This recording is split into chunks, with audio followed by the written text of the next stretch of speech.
Uribe, profesor titular del Departamento de Antropología de la Universidad de los Andes. Muchas gracias por concedernos esta entrevista. Para iniciar, me gustaría que conversáramos un poco sobre la historia del psicoanálisis humanista en Colombia. Me gustaría comenzar preguntándole si puede hablarse de un psicoanálisis humanista en Colombia y si es así, ¿cómo lo definiría y cuáles serían sus orígenes? Bueno, por psicoanálisis humanista en general se entiende aquel psicoanálisis que se deriva de la obra de Erich Fromm. Erich Fromm es un disidente un poco de la ortodoxia psicoanalítica, tiene una trayectoria vital y profesional como psicoanalista muy interesante. Él no era médico, no era psicólogo, era abogado y sociólogo, de tal manera que hay siempre un interés, digamos, sociológico en el psicoanálisis o en la variedad de psicoanálisis que inaugurara Erich Fromm como disidente o reformista, digamos, de la escuela ortodoxa freudiana. La idea para Fromm es que hay que ponerle una gran atención a la relación que se establece entre el individuo y su entorno social, el individuo y la historia, y el individuo y la sociedad. Es decir, que según los críticos de Fromm, ¿no?, hace pasar a un segundo plano la teoría de la pulsión, la teoría de los instintos, la teoría pulsional, que es la clave fundamental del psicoanálisis. Desde luego que no es lo uno o lo otro, no es el problema pulsional del individuo versus la sociedad como dos términos antitéticos, sino hay una interrelación muy fuerte.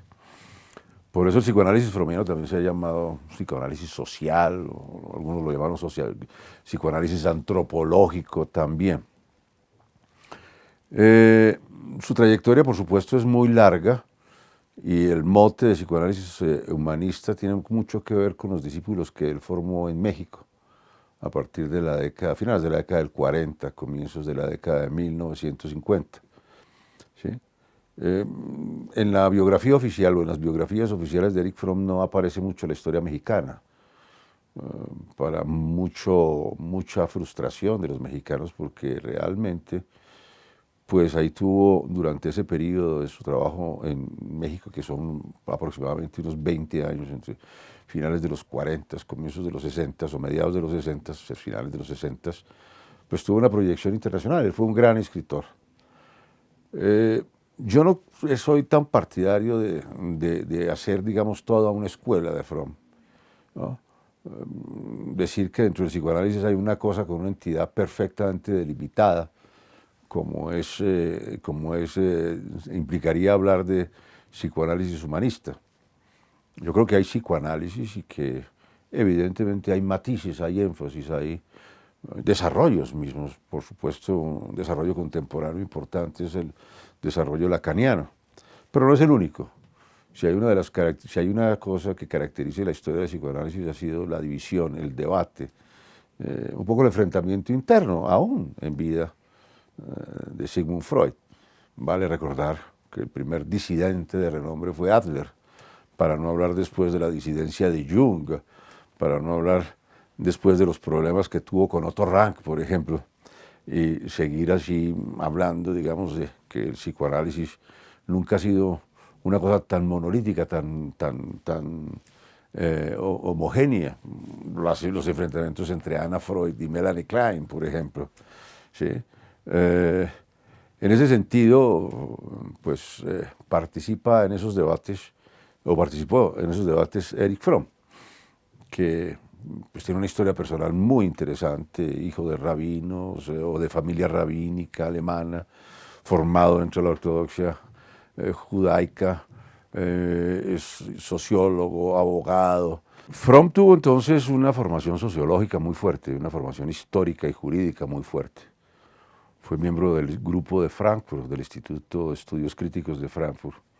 Y allá comenzaron sus problemas un poco con Horkheimer y Adorno, quienes criticaron precisamente su interés por los asuntos más sociológicos del psicoanálisis y su abandono, digamos, de la ortodoxia freudiana, no digamos, las claves del conflicto intrapsíquico que tienen que ver con el desarrollo psicosexual del sujeto humano y toda la teoría pulsional. Esto les pareció inadmisible y lo criticaron toda la vida, ¿no?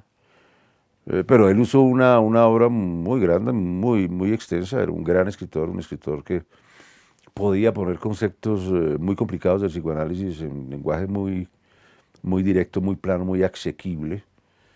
Hay unos libros famosísimos, pues, que todavía se siguen leyendo y que tienen muchas ediciones en México. Las traducciones de su obra al español se siguen vendiendo todos los días. El arte de amar, vale decirlo, pues es un libro que es muy popular, todo el mundo lo conoce, ¿sí? Pero, en fin, hay una obra vastísima, vastísima, vastísima. Él después regresa a Alemania y allá deja todo su legado en Europa realmente.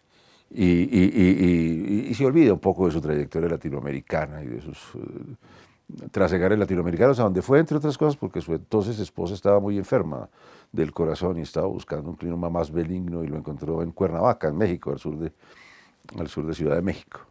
Allá tenía aparentemente una casa muy bonita, vivía en una casa muy bonita y él vivía entre Cuernavaca y Ciudad de México. Algunos días iba a dictar cátedra y tenía discípulos mexicanos fundamentalmente y un discípulo colombiano que fue el doctor José Gutiérrez, un médico egresado de la Universidad Nacional, que empezó a formarse como psicoanalista muy temprano, con el movimiento, con los primeros asomos de la organización del psicoanálisis en Colombia, el grupo del doctor Socarrás, ¿no es cierto?, y del doctor Lizarazo, que empezó a formarse con ellos, que ellos son los gestores de la hoy Sociedad Colombiana de Psicoanálisis primero y después de la Asociación Colombiana de Psicoanálisis. Me gustaría que nos hablara un poco más de el doctor José Gutiérrez y de la llegada de este psicoanálisis de Fromm.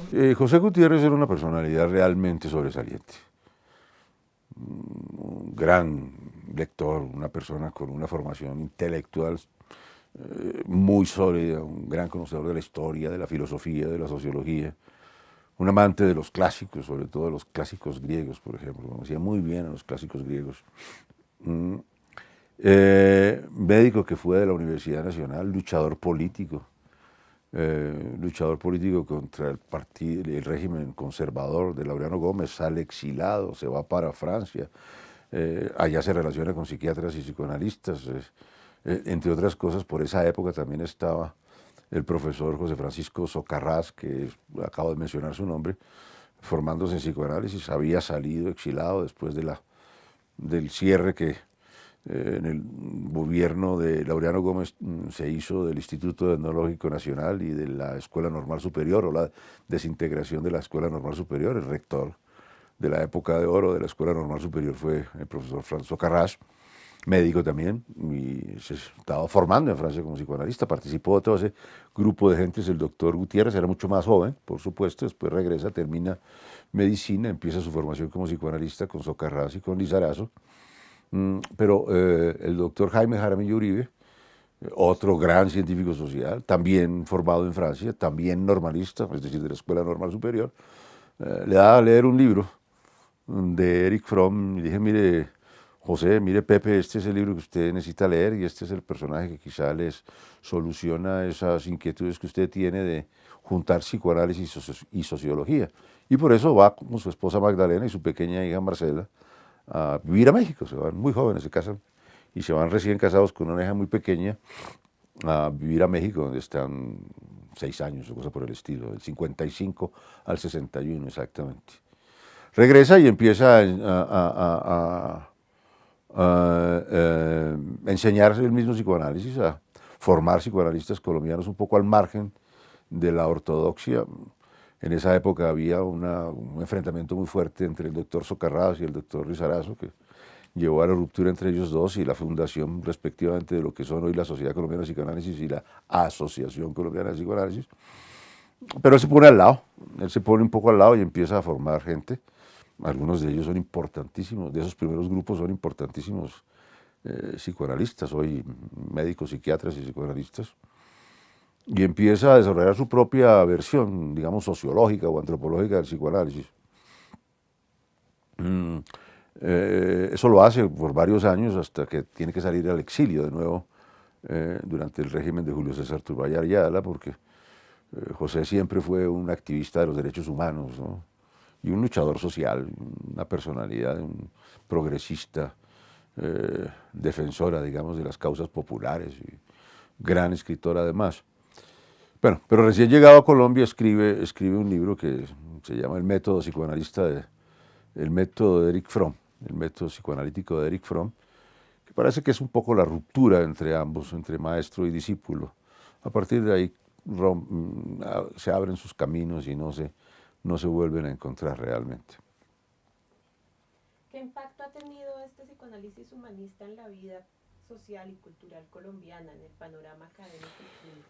Pues en el panorama académico y clínico, el gran impulsador y el gran difusor siempre fue José Gutiérrez. José murió en el 2008 y mantuvo su lucidez y su producción intelectual hasta el final. Escribió una gran cantidad de libros, era columnista de prensa, ensayista además. Cuando murió era el presidente del Comité Permanente por los Derechos Humanos, había fundado el Comité Permanente por los Derechos Humanos con el doctor Carrizosa, ¿no? El canciller. Carrizosa se llamaba, creo, sí, no estoy seguro en este momento del nombre. Y bueno, hasta su muerte, digamos, difundió el psicoanálisis, tuvo una gran cantidad de analizandos y analizandas en sus diferentes sitios de trabajo, uno que quedaba por la calle 70, arriba de la carrera quinta, y finalmente su consultorio ahí en la calle 85, arriba de la paralela de la autopista. Formó muchos discípulos después de su regreso de Francia, de su exilio francés.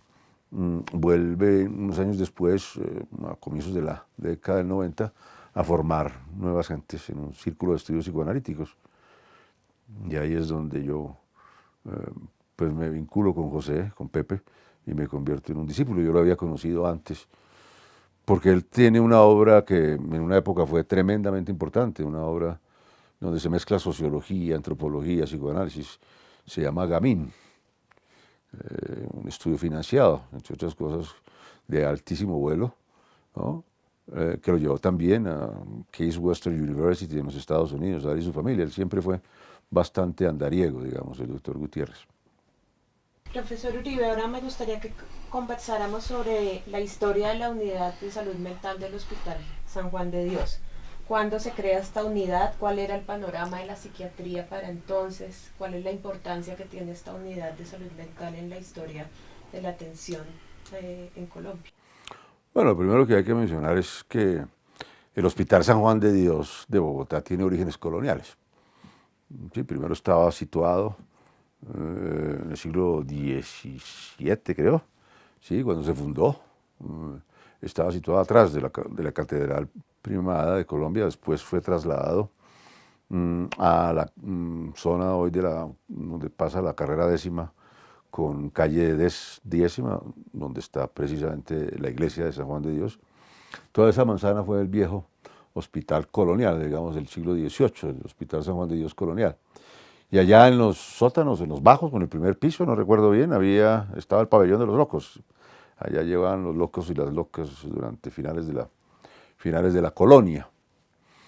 De tal manera que allá estuvieron hasta que estuvo el San Juan de Dios. Ese San Juan de Dios, después a finales del siglo XIX, empezó ya a quedarse corto y es cuando empiezan a fundar el nuevo San Juan de Dios en los terrenos de la hacienda La Ortúa. Por eso es que todo el mundo lo conoce como La Ortúa también, o el Hospital San Juan de Dios de La Ortúa, porque estaba situado en esa hacienda. Pero ese hospital de La Ortúa, o de San Juan de Dios de La Ortúa, empieza a ser construido en la década de 1920. Eso tiene varias etapas, son varios edificios, son la arquitectura de pabellones, la arquitectura hospitalaria francesa de pabellones unidos por caminos, ¿no? Y allá no entran los enfermos mentales entran precisamente cuando en la década del 70 se comienza a construir la unidad de salud mental. Esa unidad de salud mental responde, digamos, a toda esa reorganización de la medicina colombiana con posterioridad de la Segunda Guerra Mundial, ¿no? Porque el Hospital San Juan de Dios funciona de la década del 20 más o menos hasta finales de la década del 40. ahí se comienza a construir el nuevo Hospital San Juan de Dios, es decir, el hospital por pisos, no por pabellones, que es el que conocemos hoy en día. Bueno, los pabellones todavía están algunos, hay algunos que se están cayendo, pues, y eso es una lástima porque son joyas arquitectónicas, eso es patrimonio arquitectónico de la nación. Pero a partir de finales de la década del 40, ¿no? Hacia después de 1948, con todo ese del Pogotazo, se empieza a construir ese nuevo hospital por pisos. Y eso, por supuesto, representa, digamos, el paso de la medicina de inspiración francesa en Colombia a la medicina de inspiración norteamericana en Colombia. Es decir, el paso del hospital por pabellones al paso del hospital por pisos, organizado verticalmente el segundo, mientras que el primero es organizado horizontalmente, ¿no? Y ahí se empieza a construir, pues dentro de esa concesión hospitalaria, unos 15 años después, 20 años después, es que aparece la Unidad de Salud Mental, que fue inaugurada en el año de 1970. Ese es un periodo absolutamente extraordinario, absolutamente crítico e extraordinariamente importante en la historia de la psiquiatría, no solamente en Colombia, sino en el mundo, porque es el periodo de la revolución farmacológica que se comienza a dar en la década de 1950, los primeros neurofármacos. Comienza el fin de la medicina asilar, de la medicina del asilo psiquiátrico, del hospital psiquiátrico, que entró en boga en los Estados Unidos y en Europa durante todo el siglo XIX, comienzos del XX, se construyeron muchísimos hospitales mentales, exclusivamente para hospitales mentales. Aquí se construyó también Cibaté, dicho sea de paso, donde en la década del 20, también en la década del 30, también en un sitio cercano a la ciudad, un sitio campestre inspirado con estas ideas de que el campo, la paz, la quietud, la buena ventilación, los vientos, etcétera, contribuían a la salud mental. Y se funda esto en la ciudad de Cibaté, ¿no? Donde se hace toda la transición precisamente entre el Hospital San Juan de Dios de la colonia de los primeros tiempos de la República a el nuevo Hospital San Juan de Dios de la década del 50 en la Hacienda de la Ortúa, ¿no? La Unidad de Salud Mental entonces comienza simbólicamente a reemplazar a Cibaté, ¿sí? Se da la revolución neurofarmacológica en la década del 50, primero. Eso es absolutamente fundamental. Consecuentemente se da un decline de la orientación psicodinámica o psicoanalítica dentro de la clínica o dentro del asilo mental en todo el mundo. Es el declive del psicoanálisis dentro de la clínica psiquiátrica, ¿sí? Y después se construye esta unidad de salud mental en un hospital general para simbolizar, digamos, la entrada de la medicina alienista, de la medicina de la psiquiatría a la medicina general, pero no en el piso principal del hospital, a un lado. Y es muy interesante ver ese arreglo arquitectónico, porque la unidad de salud mental estaba dentro de los predios del San Juan de Dios, pero no estaba cerquita ni al hospital principal ni a los viejos pabellones, sino estaba aislada, más cerca de la morgue que de cualquier otro lugar. Es decir, eso era muy interesante porque los lunes cuando uno llegaba al hospital, a la unidad de salud mental, estaban saliendo las camillas con las víctimas del fin de semana tortuoso de la ciudad de Bogotá, del sangriento fin de semana. Y eso se funda en 1970. Ahí ya, digamos, esa vieja pugna entre la psiquiatría de orientación biológica, somática, orgánica, por un lado, y por otro lado, la psiquiatría de inspiración psicosocial, donde el psicoanálisis, por supuesto, tenía un papel fundamental, ¿no? Empieza a resolverse, entre otras cosas, gracias a la revolución neurofarmacológica y a los avances de la neurociencia. Recordemos también que la década del 50 es la década de la revolución cognoscitiva, ¿no? Es el comienzo de lo que llamamos neurociencias, y entonces esa unidad de salud mental empieza a ser el escenario de ese enfrentamiento radical entre la medicina de inspiración, la psiquiatría de inspiración biomédica y la psiquiatría de inspiración psicoanalítica.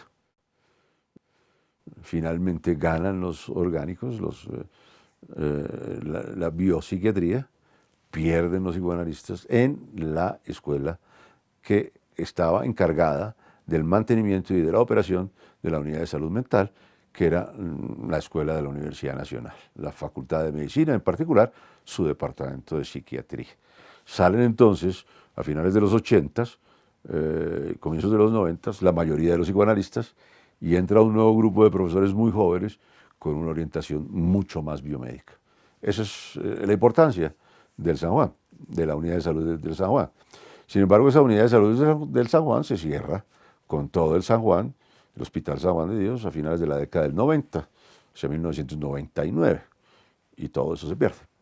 El hospital universitario de la Facultad de Medicina de la Universidad Nacional, ¿sí?, y eso desde el siglo XIX, ¿sí?, siempre fue el Hospital San Juan de Dios. Hasta el punto que el entrenamiento de los médicos de la Facultad de Medicina de la Universidad Nacional, el entrenamiento que recibían lo llamaban, ¿no?, de la Escuela del San Juan de Dios, ¿no? Inclusive las blusas blancas, que tenían una característica, las batas blancas, se llamaban popularmente las batas sanjuaneras, porque tenían un corte muy particular, pues que era el de la escuela, con unos claves de identificación, quién era estudiante, quién era el interno, quién era residente, quién era docente, en fin, todas estas cosas, esto estaba perfectamente codificado, ¿sí? Entonces siempre el Hospital de San Juan de Dios fue el hospital donde se hacía la clínica para entrenar estudiantes de medicina, o los futuros médicos. Mucho después también las futuras médicas, pero durante mucho tiempo fueron solo médicos. Tanto en el San Juan de la calle 10 con carrera 10ª, ¿sí?, como en el nuevo San Juan que después fue viejo, de comienzos de la década de 1920, ahí en Lortúa, y el nuevo del edificio de la década de 1950. ¿Sí? Eso, todos los servicios y todas las especialidades y subespecialidades médicas, ¿no?, para los cuales había entrenamiento en la Universidad Nacional de Colombia, en la Facultad de Medicina, pues tenían allí sus sitios de práctica. Además, allá también los estudiantes, cuando entraban al área clínica, empezaban a recibir la instrucción, digamos, clínica, es decir, la instrucción al lado del enfermo, ¿no?, por pisos, ¿no es cierto? ¿Sí? Y por supuesto, ahí se empezaron a entrenar desde la década del 50 más o menos, y después desde la década del 60, los primeros psiquiatras de la Universidad Nacional. Hay todo un hiato muy largo desde que se dio la primera cátedra de psiquiatría en Colombia, el doctor Miguel Jiménez López, en la década de 1910, ¿sí?, hasta que se empiezan a formar especialistas en psiquiatría, ¿sí?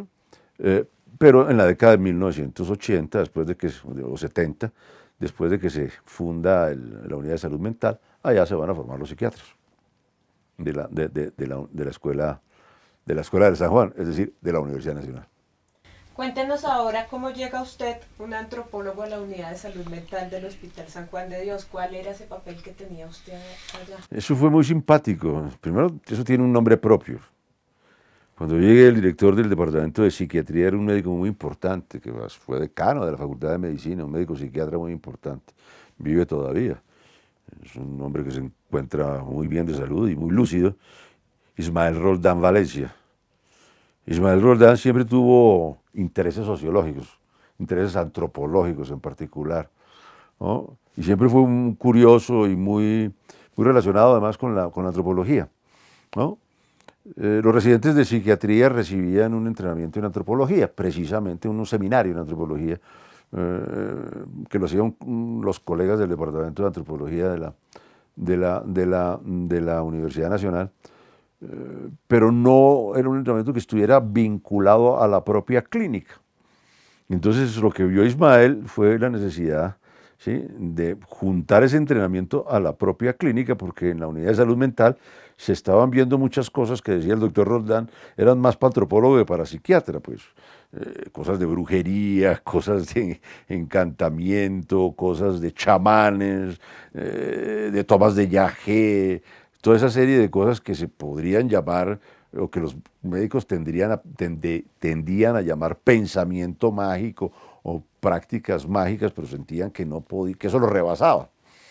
Y entonces el doctor Ismael Roldán dijo, no, pues esto hay que traer un antropólogo que pueda vincular la enseñanza en esos aspectos de la antropología, sobre antropología simbólica, chamanismo, religión, mitología, magia, etcétera, ¿no?, y que trate de vincular eso al quehacer diario del psiquiatra, ¿no?, a lo que está pasando en el piso, o lo que está pasando con los pacientes, lo que está pasando en urgencias, que muchos le creen más al brujo, que muchos le creen más al hermano curador, al sanador, que muchos le creen más al chamán, y que a la primera oportunidad pues abandonan el tratamiento psiquiátrico. Por ese camino fue que yo entré. porque hizo entonces el doctor Roldán un concurso, yo me presenté y fui profesor de medio tiempo durante muchísimos años allá, a pesar de que conservé mi vinculación como profesor de antropología de la Universidad de los Andes. Por eso llego yo allá, un poco porque según el doctor Roldán, lo que estaban viendo los psiquiatras tenía que ver más con antropología que con psiquiatría, y los médicos psiquiatras pues no podían entender eso mucho más allá de que eso era superstición, paganismo, cosas muy populares, una medicina popular, pero que pues todas sus campañas de psicoeducación y todos sus intentos pues de decir que la ciencia debe tener la razón o debe tener la batuta, ¿no? Pues no estaban dando resultado. Entonces por eso entra un antropólogo, y ese fui yo, que fue un privilegio extraordinario, porque cuando uno comienza, pues está tan prevenido como ellos están prevenidos con uno. Uno tiene como antropólogo la idea de que los psiquiatras pues participan de todos esos mecanismos de control, de poder, de sujeción de los enfermos mentales, pues que ahora ya no son amarrados ni se utilizan camisas de fuerza, sino camisas químicas pues para eliminar la creatividad, la diferencia, etcétera, etcétera, ¿no? Entonces sí, uno piensa pues un poco con esos márgenes, un poco de que toda la locura es construida, que eso es un producto de la sociedad, que el capitalismo es el que engendra la psicosis o la esquizofrenia o el loco, ¿no es cierto? Y por otro lado, pues los otros los psiquiatras pues están también un poco en guardia. Yo soy el médico tratante. Este señor, ¿qué es? Este señor pues sabe hablar muy bien, pero no cura, no hace nada sino hablar.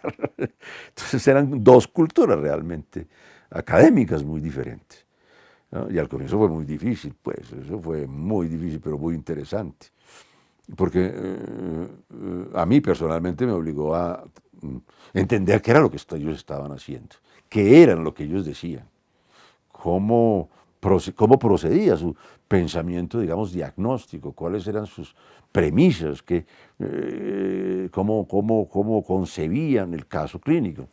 Entonces hube de aprender un poco su cultura, su forma de ver el mundo, su disciplina. Hube de aprender psiquiatría un poco. Y demostrarles que lo de antropología no era antipsiquiatría, como se pensaba, ¿sí? Ni tampoco pues éramos enemigos, sino que había una cosa allí que la antropología podría aportar más allá de conversación de cóctel, pues, que tenía una utilidad clínica, y eso por supuesto tuvo que ver con la etnopsiquiatría, que tendió el puente entre la antropología y la psiquiatría. La etnopsiquiatría ya estaba fundada, pues Georges Devereux, un antropólogo psicoanalista de origen húngaro, francés, que se formó como psicoanalista, como antropólogo se formó nada menos que en Francia, pues, y en psicoanálisis también se formó en los Estados Unidos, tiene unas obras clásicas. Él después habló más de etnopsicoanálisis, y después en la misma psiquiatría hubo una transformación hacia aperturas más culturales, más interculturales, de tal manera que se habla hoy de psiquiatría transcultural o de psiquiatría cultural, ¿no es cierto? Eso ha habido muchos puentes. Claro, ahí hay una divisoria importantísima que es el DSM-3, el Manual de Diagnóstico de la Asociación Psiquiátrica Norteamericana, tercera edición 1980, que da todo el giro hacia lo biológico, ¿no? Hacia hacer de la psiquiatría una especialidad médica en el sentido biomédico de la expresión, ¿no es cierto? Con un sistema de diagnóstico, con un sistema de concebir la enfermedad mental y de hablar de ella, porque también es una forma de hablar de la psiquiatría, que un lenguaje común de los psiquiatras, ¿sí? Ese manual va teniendo aperturas más hacia lo cultural, en particular el DSM-4 de 1994, es una apertura, crea una cosa que se llama los síndromes psiquiátricos culturales. Entonces hay unos terrenos ahí de encuentro que son propios de la psiquiatría transcultural, o de la psiquiatría cultural o de la etnopsiquiatría, son nombres muy similares dependiendo de dónde se sitúe usted. Y ahí es donde me ubico un poco dentro de ese departamento de psiquiatría. ¿Entre qué año y qué año más o menos estuvo usted allá? Yo entré en diciembre del 93, de 1993, y fui profesor de planta. Ya después, inclusive, de haber salido de la unidad de salud mental hasta agosto de los 2007. Hasta agosto del 2007, fueron 14 años. Cuéntenos un poco cómo era un día de trabajo del antropólogo en la unidad de salud mental. Lo primero es que hubo que aprender a madrugar. Esos psiquiatras madrugan mucho. La hora de entrada era entre 6:30 y 7 de la mañana en la unidad de salud mental. ¿Sí? Generalmente llegábamos a una zona, un estar, digamos, en el segundo piso, donde estaba la cafetería, y ahí empezaban los primeros cafés del día, los primeros tintos del día, muy entrada a las 7 de la mañana. Ese era un sitio donde también tendían a pasar mucho los pacientes. Era un hospital que en su primera etapa, pues cuando yo la conocí, en la primera etapa mía ya, no tenía puertas. Realmente los pacientes podían circular casi que libremente dentro del edificio. El edificio era de 2 plantas en esa primera época. En la primera planta está lo que se llamaba consulta externa, ¿no? Que son los pacientes que ya no están hospitalizados, que van a un servicio de psiquiatría a mirar cómo va la evolución de su enfermedad o de su trastorno, como dicen ellos, y la medicación, etcétera. Tiene una sesión, puede ser un poco más o menos larga o más o menos corta, dependiendo de su estado. Se llama consulta externa. Estaba también lo que se llamaba el hospital día, que son pacientes que ya no están en un régimen hospitalario de 24 horas al día por 7 días a la semana, sino son pacientes que pueden ir por las tardes, después de su jornada del hospital día, a sus casas, y regresan al hospital para tener todo un día de psicoterapia, de trabajo social, de terapia ocupacional, etcétera, dentro de los predios del hospital. Eso se llama el hospital día, que funcionaba más o menos desde las 8 de la mañana hasta las 2, 3 de la tarde. Ahí había un auditorio que se usaba para dar conferencias en ese primer piso a la mano derecha, lo recuerdo mucho, para dar conferencias, para dar seminarios a los residentes de psiquiatría. Los residentes de psiquiatría pues tenían su propio espacio ahí con sus guardarropas y los que tenían turnos tenían un par de dormitorios donde ellos se quedaban y también estudiaban. Eso estaban en el segundo piso. En el segundo piso estaba la internación, el internamiento, los pacientes que estaban internados, ¿no es cierto? Había un pabellón de mujeres, un pabellón de hombres, ¿no es cierto? Al fondo de ese segundo piso, en los pasillos había también consultorios donde se trabajaba, o sea, donde se hacía consulta más a los pacientes que estaban internos. Terminado el tinto, entonces, los docentes los docentes psiquiatras se iban o a consulta externa o a hospital día. Algunos tenían que ir a urgencias, entonces se iban al pabellón de urgencias del propio Hospital San Juan de Dios. Otros u otras tenían que ir a piso a hacer lo que se llama psiquiatría de enlace, también dentro del cuerpo principal del Hospital San Juan de Dios. Los docentes o las docentes encargadas de cada uno de estos servicios iban acompañados de sus residentes de tercero, segundo o primer año, según la rotación en la que estudiaran, ¿no es cierto? Los internos, que es la transición entre ser médico, haber terminado sus estudios médicos y poder ejercer la medicina después de hacer el año de servicio social, etcétera, el llamado famoso rural, y tener, por lo tanto, el registro médico. Entonces ellos también, los internos y las internas, iban con sus docentes psiquiatras, y los estudiantes que rotaban por psiquiatría, que en esa época el pensum era un mes de psiquiatría, en el último año de formación médica, el quinto año, 10º semestre realmente. Entonces iba con los de 10º, como decíamos, ¿no? Los de 10º semestre. Los docentes entonces llevaban los de 10º, unos a enlace, otros a urgencias, otros a hospitalización, otros los acompañaban en los consultorios.